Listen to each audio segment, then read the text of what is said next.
Hello everyone, কি অবস্থা সবার? আমি সিদ্দিক সাহেব চলে আসলাম নতুন একটা ভিডিওতে।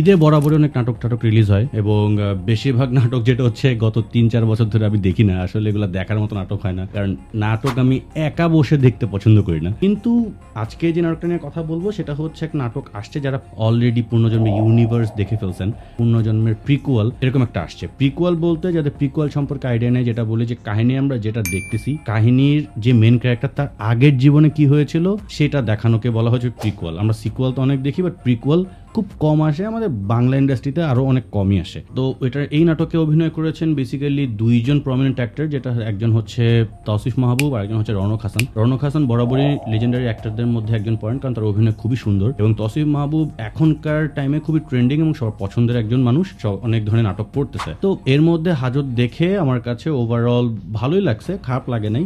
যদিও একটু বেশি মনে হয়েছে যে পুনর্জন্মের আর কোনো সিকুয়াল প্রিকুয়াল কিছুই দরকার নাই, কারণ হয়েছে একটা জিনিস শেষ হয়ে গেছে। প্রিকুয়ালের কোনো ইচ্ছা দেখার ছিল না, কিন্তু আসলে দেখলাম। কারণ পুনর্জন্মের ফাইনাল যে টার্নটা ছিল, এন্ডিংটা এত সিম্পল ছিল বা এত আন্ডাররেটেড ছিল যে আসলে ভালো লাগে না আমার পুনর্জন্মের এন্ডিংটা। এতগুলো পার্ট শেপ ভিকি জাহেদ বানাইছে, বাট ভিকি জাহেদের এইবারকার নাটকটা ছিল একটু ভিন্ন। নাটকটা নিয়ে অল্প কিছু কথাবার্তা বললো, বাট আমি আগেই বলছি এটা কোনো স্পয়লার না, সো যারা দেখতে চাচ্ছেন তারা দেখে ফেলতে পারবেন। প্রিকুয়ালটার মধ্যে তেমন কোনো কাহিনী আসলে খুঁজে পাওয়া যায় না, যদিও সেটা একদম 1975 এর এরকম দিকে, 1975 টু 80s এরকম দিকে একটা জনরা দেখানো হয়েছে বা এরকম একটা টাইমলাইন দেখানো হয়েছে। ওই টাইমলাইন অনুযায়ী ওভারঅল সবকিছু ঠিক ছিল, বাট একটা থানা বেসড একটা নাটক ছিল।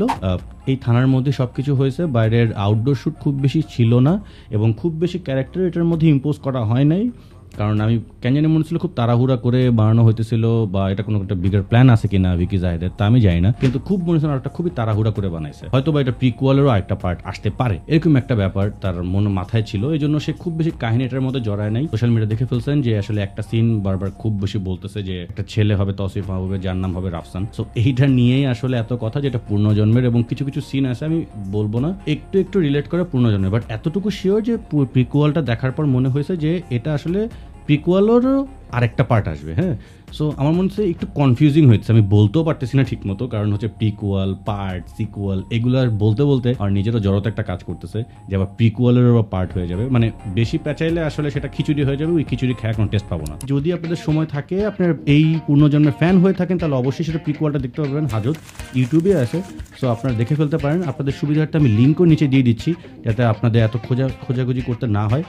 ডিরেক্ট লিঙ্কে ঢুকে আপনি দেখে ফেলতে পারেন। দেখার পর অবশ্যই আমাকে জানাবেন আপনাদের নাটকটা কেমন লাগলো, ভালো লাগলো, খারাপ লাগলো, বা আমার কথার সাথে কি আসলেই কোনো মিলমিশ আছে নাকি আজের কথা বলতেছি। অবশ্যই থাকতে হবে দেশি রিভিউ চ্যানেলে। তো দেখা হবে অন্য কোনো ভিডিওতে।